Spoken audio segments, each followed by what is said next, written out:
Welcome back to Face the State. I'm Ariana Bennett. Thank you for staying with us. Well, I am back with Ken Crater, who's the chair of Operation Downtown. We're talking about how to make downtown a better place to work and play and go. And so we're talking about solutions in this half, and I'm curious, what's number one on your wish list? What do you want more than anything? Best solution you have? So I think the most important thing that we need to do is we need to fix our property taxes in the state of Nevada. We are the only state in the entire nation that depreciates real property taxes. Indiana gave it up in 1989.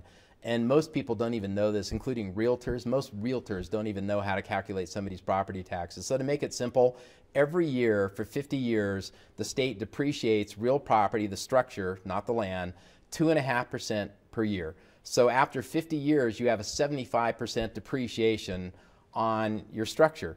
Now, in other states, they at least reset after a certain, after the sale of the property. We don't. So that means that even if I buy a house that's 50 years old, I still get the advantage. So the story I tell is folks from California are moving here and they're buying $1 million mansion on California Avenue that's over 50 years old, a beautiful historic home. They're paying less money, way less money in property taxes than somebody that's worked all their life to save, that lived in Reno Sparks their entire life, that buys a house in Double Diamond or South Meadows for $450,000. So until we fix that depreciation issue and reset those property taxes, that's why we don't have money for local governments. That's why we had to do WC1. That's why we have less people on the police force now with twice the population that we did in 1987.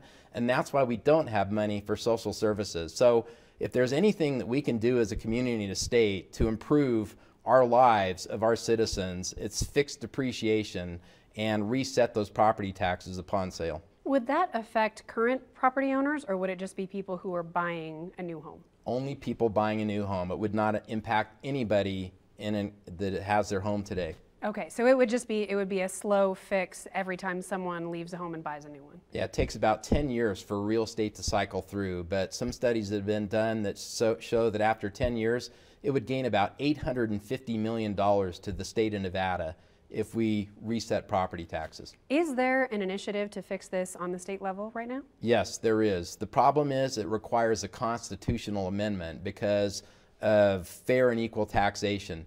But we've gotten bills through in the last two legislative sessions. I think the one in the last session has a real chance of making it through again, but then it's got to go to a vote of the people. And that's going to take some real effort on the part of the citizens of the state of Nevada to get that passed, because it's got to be passed by a majority of the voters. But if we do that, the benefits are enormous. Interesting. Okay, and I want to talk more about that in a second, but this is all important because everything that you mentioned that we want to do, if you want to build permanent supportive housing, you need the funding to do it, and that largely comes from property taxes, especially on the county level. County funding is hugely dependent on property taxes. So, these housing options that we're looking at, they're talking about shelter expansion. Do you think that's the right way, or do you think it needs to look different? So I am a firm believer that we need a second place for people to live that have mental health addiction issues. Not a shelter, but permanent supportive housing. Unless you give them the supportive services, the mental health counseling, the medical services, and the job training, all you're really doing is sheltering people and cycling them through on a daily basis. So if we could build a new shelter that's in a place that has available services for those types of folks, and then make the current shelter for women, children, and families, that would go a long ways towards dealing with people down on their luck. But again, you've got to have those permanent support services backing it up. And there's an interesting variety of different options for this too that I've kind of looked at recently. We actually met a Western Nevada College student he's got this creative solution. He's building really inexpensive, affordable housing from recycled shipping containers. I got a chance to take a look at that, and we have a story for you, so here's a look. This is the living room, dining room area. With just a little bit of imagination, you can see Western Nevada College student Masi Marani's vision for a shipping container home. Shipping containers to me was a viable solution because of all the advantages to it. For example, there's no mold, no mildew, they're fire resistant, they're earthquake resistant. And cheap. The price tag is a paltry $25,000 for a finished 2-bedroom, 1-bathroom home. And these two containers match up, and when they do, it becomes a single unit. Made in just about 3 months. The low price tag and the speed are imperative because Marani is worried about her homeless problem. Well, a couple of years ago when I moved up here, I was kind of appalled by the large number of homeless. So he started brainstorming. Inspired by the prevalence of empty shipping containers that sit in American ports, Marani bought some, out of pocket by the way, and enrolled in a welding class. He's just started the process, and he knows they're not going to win any beauty contests just yet. But he sees an open door to solutions, and the beauty in lives changed. Giving somebody a home means giving them hope, giving them dignity, and gives them an opportunity to get back on their feet. Yeah, really interesting solution. Important to note that he's just beginning the process. So he says eventually when he gets those things completed, they're going to look like real homes. They won't look like corrugated metal. They'll be finished with siding, and he said they'll be very homey. But I understand he presented to your group. He did, and fascinating. Everybody was just intrigued with this as one possible solution. And I think that's important too. There's no one cure-all for these issues, right? It's going to take a multitude of solutions. But he showed us the finished product, and you would never even know it's a shipping container except by the dimensions. But you can make these things look really nice. But at the end of the day, he can build these for about $50 a square foot.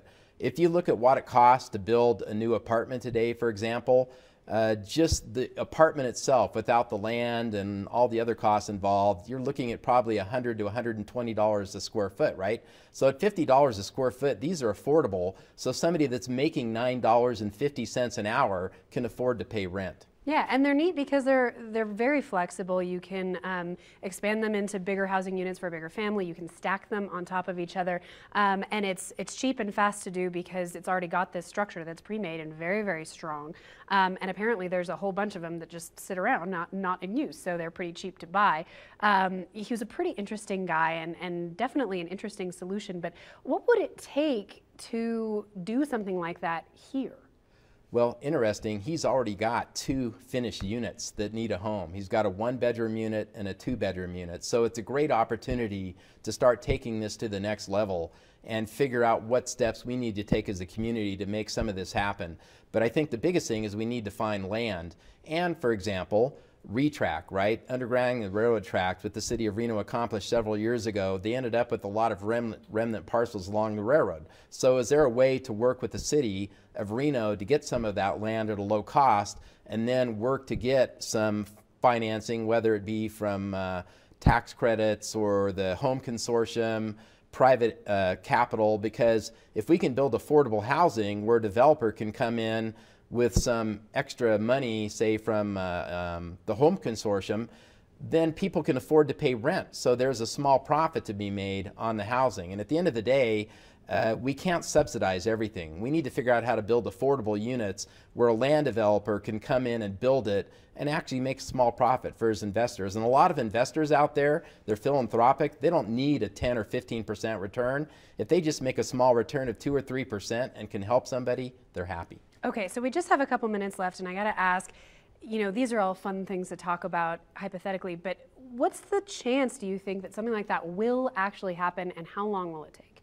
Oh, I am so optimistic with everything I've learned in Operation Downtown and some things that we still need to do on Medicaid, because Medicaid is a huge useful tool. And again, if we provide permanent supportive housing, now this Medicaid dollars can be stretched further. So between that and all the housing options that we've looked at, I truly believe in the next 5 and 10 years, citizens aren't even going to recognize downtown Reno. But at the end of the day, it's going to take initiative on the part of our citizens in Reno to recognize that we need to change the way that we do business, that we need to fix our property tax issues, that we need to provide permanent supportive housing because it's far more cost effective than the incarceration, ambulance trips, and emergency room visits. Okay, we've got about a minute left. So how can people get involved? How can they make their voices heard?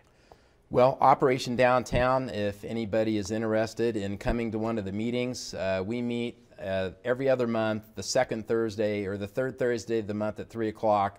in the 7th floor conference room of the City of Reno Hall. So the next meeting is in April, again, the 3rd Thursday. They can contact me, and but the big thing is start talking to everybody. Get the conversation going, because hopefully you've learned a little bit from this segment, and the more we do to educate each other in the community and spread the word, that's when things will happen. Okay, Ken Crater, thank you so much for your time. I sure appreciate it. Thank you. Well, that is it for this episode of Face the State, but for more information on all of this or to see past episodes, you can just head to our website. That's ktvn.com. Thank you so much for being with us. We'll see you next week.